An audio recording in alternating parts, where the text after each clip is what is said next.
Ito ang inyong monthly Meralco Advisory. Good news, bumaba ang overall electricity rates ng 41 centavos per kilowatt hour ngayong buwan. Good news nga! Pero Joe, kailan lang nagtanong ang anak ko? Ma, saan napupunta ang bayad sa ating bill? Simple lang yan. Kahit bata, kayang i-explain.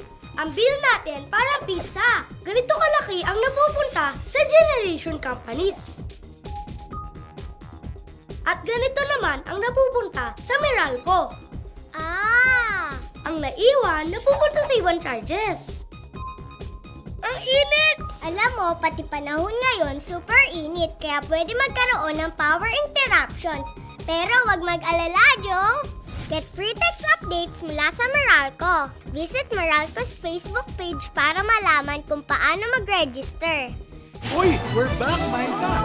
Hanggang sa susunod na Meralco Advisory!